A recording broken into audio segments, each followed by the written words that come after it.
1, 2, 3, come on!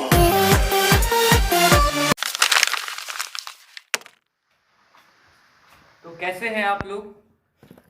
उम्मीद करता हूँ अच्छे ही होंगे।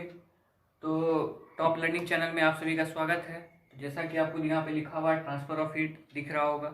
तो पार्ट 1 क्लास 7 साइंस का heat chapter class 7 heat chapter का पार्ट 1 जो कि मैं अपने पहले वीडियो में दे चुका हूँ, और ये दूसरा वीडियो है, पार्ट 2 है। अगर आपने पार्ट 1 नहीं देखा है तो जाके मैं लिंक डिस्क्रिप्शन में दे दूंगा, आप वहाँ जाके देख सकते हैं। अगर आप पार्ट 1 नहीं देखेंगे तो पार्ट 2 समझ में नहीं आएगा।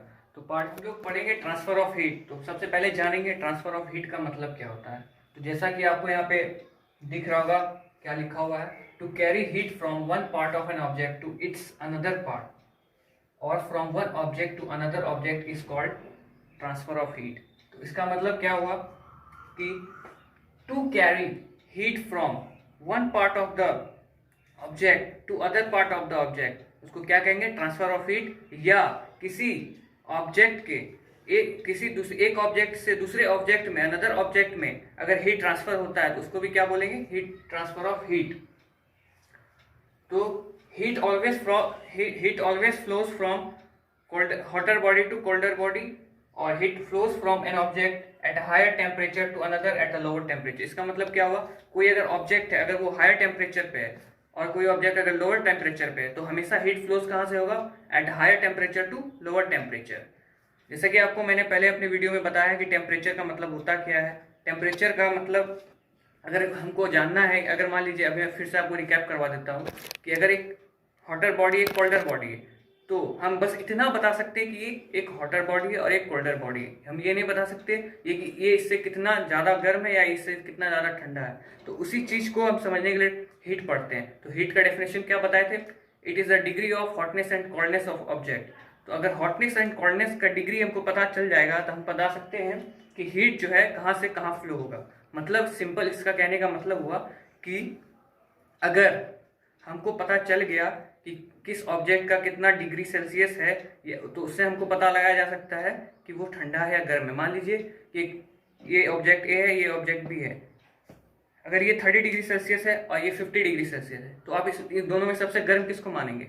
50 डिग्री सेल्सियस को, क्योंकि उसका डिग्री कितना है? 50 डिग्री है, और इसका 30 डिग्री है। तो हीट कहाँ से फ्लोज होगा?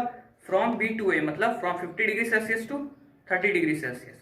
तो उम्मीद करता हूँ आप लोग को ये टर्म समझ में आ गया। Heat can be transferred from hot object to cold object in 3 different ways. मतलब हॉट ऑब्जेक्ट से कोल्ड ऑब्जेक्ट में हीट ट्रांसफर के 3 तरीके हैं।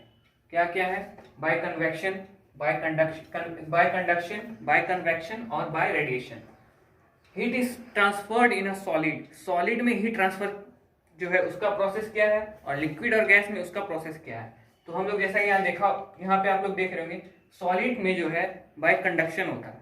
मतलब हीट ट्रांसफर जो होता है सॉलिड में, चाहे वो कोई मेटल हो या कोई हार्ड ऑब्जेक्ट हो, उसमें कोई भी सॉलिड मटेरियल जो है उसमें किससे होता है? By conduction, heat transfer. उसके बाद लिक्विड और गैस में किससे होता है? By convection. और एक ऐसा भी मीडियम है जिसमें विदाउट मीडियम से कोई जरूरी नहीं होती, जिसमें एक ऐसा प्रोसेस है जिसमें कि किसी भी मीडियम की जरूरत नहीं होती, उसको बोलते हैं बाय रेडिएशन, जो कि लाइट रेज जिसको हम कहते हैं। अगले टॉपिक की ओर चलते हैं। तो जैसा कि आपको पता है ट्रांसफर ऑफ हीट जो होता है हॉटर बॉडी से कोल्डर बॉडी में 3 तरीके से आता है। पहला कंडक्शन, दूसरा क्या? कन्वेक्शन, और तीसरा रेडिएशन। तो सॉलिड में जो है हमको सबसे सॉलिड मीडियम जो है उसमें किससे हीट ट्रांसफर होता है? कंडक्शन से। तो कंडक्शन क्या होता है वो जानते हैं। The process in which the heat is transferred in a solid medium without the movement of the material, उसको क्या कहेंगे? कंडक्शन। इसका मतलब समझाते हैं आपको कि होता क्या है कंडक्शन। मान लीजिए कि एक मटेरियल है ए, ये सॉलिड है, इसमें जो है हीट ट्रांसफर होगा without the movement of the material. मतलब एक एंड से दूसरे एंड में हीट ट्रांसफर होगा, लेकिन इसके अंदर जो है मीडियम का जो है वो मूवमेंट नहीं होगा, तो उसको क्या कहेंगे? कंडक्शन। तो the transfer of the heat by the process of conduction take place only in the solid. जैसा कि आपको बता चुके हैं कि ये सिर्फ सॉलिड में ही पॉसिबल है। मतलब कंडक्शन प्रोसेस जो होता है किसके थ्रू होता है? ओनली सॉलिड मीडियम में ही होता है। और फॉर एग्जांपल लेते हैं जैसे मेटेलिक यूटेंसिल्स, जैसे कि such a spoon, frying pan, aluminium rod, copper plate, mercury, ज़्यादातर जितने मेटल्स होते हैं वो क्या होते हैं, कंडक्शन प्रोसेस के द्वारा उसमें हीट ट्रांसफर होता है। तो जैसा कि आप लोगों ने कई बार देखा होगा कि मान लीजिए आपने कभी बार देखा होगा कि कोई कप है, उसमें चाय है, तो चाय है उसमें स्पून होता है, तो चाय गर्म है और उसमें स्पून डाला गया, स्पून क्या है, मेटेलिक है, तो मेटेलिक होने के कारण क्या होता है, तो उसमें ट्रांसफर होता है किसका, हीट का ट्रांसफर क्या होता है, from hotter body to colder body. यहाँ पे हॉटर बॉडी क्या है, कप, एक कप ऑफ टी, और स्पून क्या है वहाँ पे, मेटेलिक है, तो कोल्ड बॉडी क्या है, वहाँ पे स्पून है, और हॉटर बॉडी क्या है, एक कप ऑफ टी। तो वहाँ पे क्या हो रहा है, ट्रांसफर हो रहा है किसका, हीट का, किससे, from A cup of T two spoon. तो अब और आपको एक और एग्जांपल देता हूँ, जैसे कि फ्राइंग पैन। तो फ्राइंग पैन क्या है, यहाँ पे मेटेलिक है, उसके नीचे कॉपर प्लेट लगा होता है, और आपको बता दूं कि कॉपर जो होता है वो क्या होता है, एक very good conductor of heat, उसमें हीट किसी और दूसरे मीडियम के अलावा जल्दी पास करता है। तो मान लीजिए कि आपने कभी देखा होगा किचन में, मतलब कि किचन में जो है फ्राइंग पैन है, उसका जो हैंडल होता है, हम लोग स्टोव पे किसको डालते हैं, उसमें जिसमें कि हमको कुछ बनाना होता है, लेकिन उसका जो हैंडल होता है वहाँ पे हीट ट्रांसफर हो जाता है, वहाँ पे आप छुएंगे उसके लास्ट पार्ट को, मतलब हैंडल के जो एकदम लास्ट एंड है उसको अगर आप छुएंगे तो वहाँ पे क्या होगा, आपको हीट का अनुभव होगा, वहाँ पे वो हीटेड पार्ट आपको मतलब कि महसूस होगा। तो ये कैसे होता है, हमने तो स्टोव उसके नीचे लगाया था, फ्राइंग पैन के नीचे, लेकिन हैंडल कैसे गर्म हो गया, वो किसके कारण हो गया, कंडक्शन के कारण। कंडक्शन जो होता है किसमें होता है, सॉलिड में होता है, ठीक है। तो अब चलते हैं कन्वेक्शन की ओर। तो कन्वेक्शन जो होता है, the process in which the heat is transfer from hotter body of a liquid to its colder part by the movement of the liquid और इटसेल्फ। मतलब क्या, एक और आपको यहाँ पे अंतर बताना चाहेंगे कंडक्शन और कन्वेक्शन में। कंडक्शन में क्या होता है, हीट ट्रांसफर होता है, हीट ट्रांसफर किसमें होता है, सॉलिड मीडियम में, लेकिन उसका क्या होता है, मटेरियल्स का मूवमेंट नहीं होता। लेकिन कन्वेक्शन में क्या होता है, हीट ट्रांसफर तो होता है, लेकिन क्या, कंडक्शन के द्वारा नहीं, कन्वेक्शन के द्वारा किससे, जैसे कि मान लीजिए वाटर है, तो वाटर का जो मतलब मूवमेंट होगा वो चलता रहेगा, इसलिए उसमें हीट का ट्रांसफर होगा, लेकिन इसमें ऐसा नहीं होता है। अब मान लीजिए कि कोई बीकर है, उसमें वाटर है, तो वाटर कैसे गर्म होगा, उसके नीचे मान लीजिए कोई बर्नर लगा हुआ है, तो वाटर कैसे गर्म होगा, वाटर में तो वहाँ पे सॉलिड तो है नहीं, वो कंडक्शन के द्वारा तो हो नहीं सकता। तो नीचे जो हम स्टोव लगाते हैं, नीचे से गर्म होना स्टार्ट होता है, पानी तो गर्म होना स्टार्ट होता है नीचे से, लेकिन क्या होता है, उसका जो हॉट पार्टिकल्स जैसे नीचे जैसे गर्म होते गया, वो ऊपर जाता गया, और वैसे प्रोसेस चलते रहता है। वो ऊपर में जो कोल्ड पार्ट है, मतलब कि वाटर का जो सबसे ऊपर में कोल्ड पार्ट है, वो नीचे आएगा, फिर वो हॉट होके ऊपर जाएगा, फिर वो नीचे आएगा, मतलब कि ऐसा प्रोसेस चलते रहता है। जिससे क्या होता है, होल वाटर जो होता है वो क्या होता है, होल वाटर गर्म हो जाता है, जैसा कि यहाँ पे लिखा हुआ है convection in a water becomes hot bye the process of convection. मतलब वाटर जो हॉट होता है किसके प्रोसेस से, कन्वेक्शन के प्रोसेस से। इन दिस प्रोसेस, देखिए यहाँ पे, इन this process hot particles of the water rising up and cold particles of the water goes downward into a beaker, and due to this continuously process whole water becomes hotter। जैसा कि मैं आपको बताया कि convection से ही water में heat transfer होता है। तो इन दिस प्रोसेस, मतलब इस प्रोसेस में वाटर का जो मतलब कि वो जो हॉटर पार्ट होता है वो राइजिंग अप होता है, मतलब कि उसी में राइज करता है, मतलब उसका मूवमेंट होता है, राइज अप हुआ, और ऊपर में जो कोल्ड पार्टिकल्स है वो नीचे आएगा डाउनवर्ड। जैसे देखिए यहाँ पे, colder particles of the water goes downward into the beaker, मतलब वो नीचे आएगा, फिर नीचे से जो हॉट पार्टिकल्स है वो ऊपर जाएगा, फिर कोल्ड पार्टिकल नीचे आएगा। तो इसी कंटिन्यूअसली प्रोसेस से क्या होता है, होल वाटर क्या होता है, गर्म हो जाता है। हम लोगों ने कन्वेक्शन इन वाटर में पढ़ा कि किस तरह उस प्रोसेस में हॉट पार्टिकल जो ऊपर राइजिंग अप हो रहा था और कोल्डर पार्टिकल नीचे आ रहा था, उसी कंटिन्यूअसली प्रोसेस से पूरा होल वाटर क्या होता है, हॉटर हो जाता है। तो उसी तरह वही सेम प्रोसेस है कन्वेक्शन इन एयर में।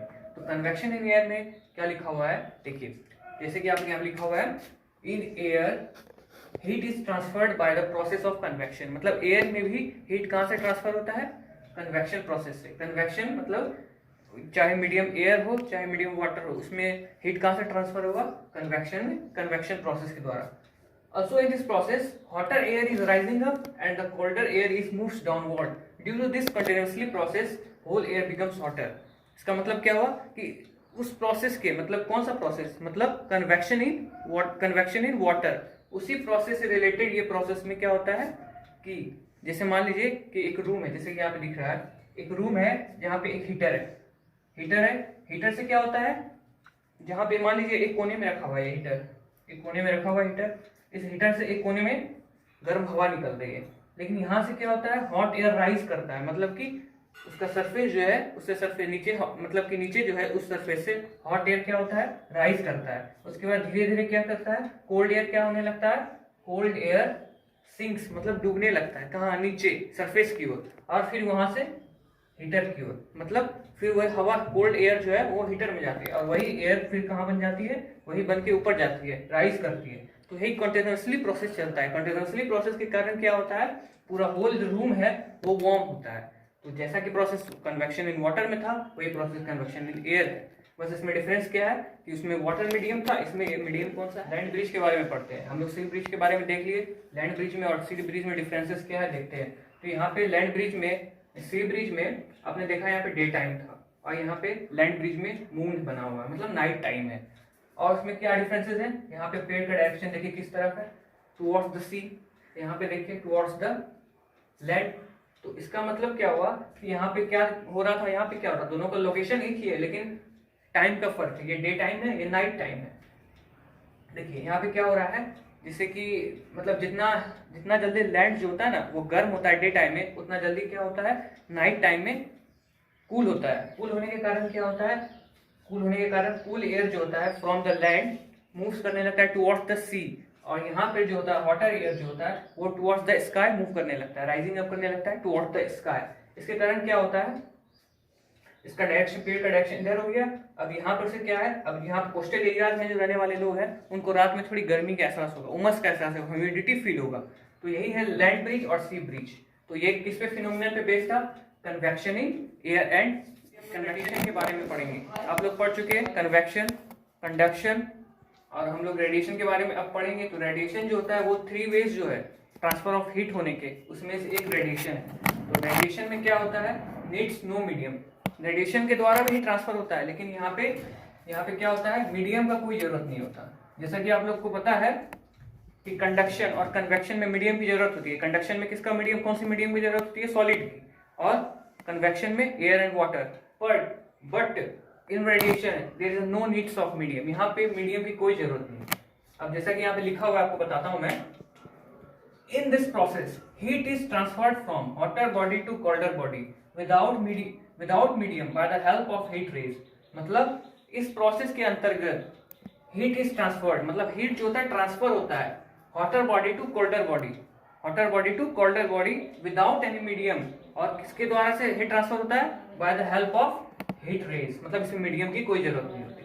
Every hot object emits invisible heat rays in all direction, then this heat carries heat energy. मतलब क्या हुआ यहाँ पे कि जितना भी हॉट ऑब्जेक्ट है यूनिवर्स में, in this universe every hot object radiates some invisible rays, इसको हम लोग क्या बोलते हैं, हीट रेज।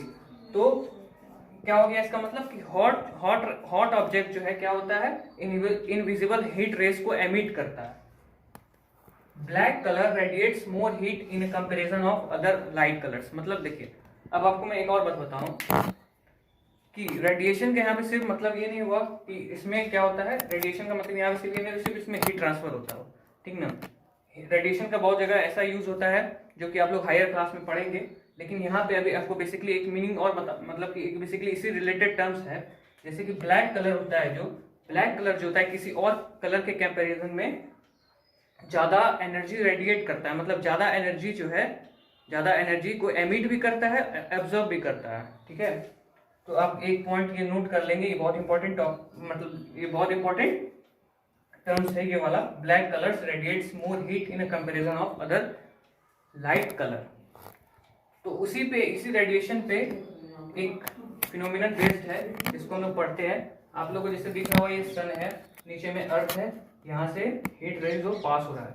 तो रेडिएशन का जैसे हम लोग पता है कि मतलब कि वहाँ पे कोई मीडियम की जरूरत नहीं होती, तो मीडियम की जरूरत नहीं होती तो हीट ट्रांसफर होता कैसे है? तो हीट ट्रांसफर होता है हीट रेज से। तो उसी तरह एक फिनोमिनन है, जैसे कि मान लीजिए सन है, यहाँ पे अर्थ, तो यहाँ से हीट रेज जो है पास हो रहा है। सन हम लोग से, हमारा अर्थ जो है सन से कितनी दूरी पे? बहुत दूरी पे है, पर फिर भी सन से हीट ट्रांसफर होता है कहाँ पे? अर्थ पे। और हम लोग सभी जानते हैं स्पेस जो होता है वैक्यूम होता है, मतलब हमारे स्पेस में एयर प्रेजेंट नहीं होता, फिर भी वहाँ पे लाइट रेज जो है ट्रांसफर होता है कहाँ से? एक प्लेनेट से दूसरे प्लेनेट में, और सन से एक प्लेनेट से दूसरे प्लेनेट में। तो कैसे होता है? वहाँ पे तो कोई मीडियम है नहीं, वहाँ पे ना एयर है ना वाटर है, फिर भी कैसे ट्रांसफर होता है? वही हीट रेज के कारण, मतलब वही प्रॉपर्टी, रेडिएट करने की प्रॉपर्टी, जो कि रेडिएट करने की, जैसे कि आप यहाँ पे वैक्यूम लिखा हुआ दिख रहा होगा, empty space between the sun and the earth. यहाँ पे एम्प्टी स्पेस, ये क्या बता रहा है कि यहाँ पे स्पेस नहीं, स्पेस तो है पर यहाँ पे कोई मीडियम नहीं है, ना वाटर है ना एयर है, फिर भी एनर्जी जो है कहाँ से आ रही है? अर्थ पे आ रही है, ठीक ना। जैसे हम लोग अर्थ में हम लोग हैं, अभी हमें गर्मी फील हो रही है, अभी गर्म का दिन है, अभी ग्रीष्म ऋतु है, लेकिन फिर भी हम लोग को गर्मी फील हो रहा है। कहाँ ऐसा क्यों हो रहा है? हम लोग को सन दिखता है, लेकिन हमारे बीच में और सन के बीच में बहुत दूरी होता है। दूरी होने के कारण क्या होता है ना, दूरी होने के कारण वो लाइट का रेज जो है बहुत लेट से नहीं पहुंचता। हाँ तो यही रेडिएशन के फिनोमेनन के कारण हमारा सन और अर्थ के बीच में जो ये रिलेशन है कि हम लोग धरती पे रहते हैं, हम लोग अर्थ पे रहते हैं, हमारे मतलब कि जितने भी ऑर्गेनिज्म धरती पे हैं उन्हें लाइट रेज प्रदान होता है, उन्हें लाइट रेज के कारण गर्मी फील होती है। तो यही किसके कारण होती है? रेडिएशन के कारण। हमारे स्पेस के बीच में स्पेस जो होता है, इस सन और अर्थ के बीच में जो स्पेस है, वहाँ पे कोई एयर नहीं है और कोई मीडियम नहीं, कोई एयर भी नहीं है, कोई मीडियम भी नहीं है, ना वाटर है ना कुछ है, तो फिर भी यहाँ पे हीट ट्रांसफर होता है, लाइट रेज वहाँ से आती है, क्योंकि रेडिएशन के फिनोमेनन पे ये बेस्ड है। तो इसी के साथ आपका हीट चैप्टर समाप्त होता है। आप लोगों को मैं लास्ट में ये कहना चाहूँगा कि please like subscribe this channel, ये आप लोगों के लिए बहुत यूज़फुल होगा। मैं इसी तरह आगे और भी वीडियो बनाऊंगा क्लास 7 और साइंस चैप्टर पे। तो मैं अगला वीडियो कौन सा बनाऊंगा, किस टॉपिक पे बनाऊंगा, आपको मैं कमेंट में डिस्क्रिप्शन में लिंक दे दूंगा। किसी भी बच्चे को क्लास 7 के किसी भी बच्चे को अगर दिक्कत हो, कोई भी टॉपिक मैंने जो पढ़ा है कोई दिक्कत हो, तो आप जो है कमेंट सेक्शन में आकर बता। मेरा पूरा प्रयास रहेगा कि आपके सारे क्वेश्चनों को मैं हल करूँ। तो फिर भी लास्ट में मैं कहना चाहूँगा, पसंद आया आपको वीडियो तो लाइक करें, सब्सक्राइब करें, अपने दोस्तों को शेयर करें। मैं आपको ये कहना चाहूँगा, thank you to all of you.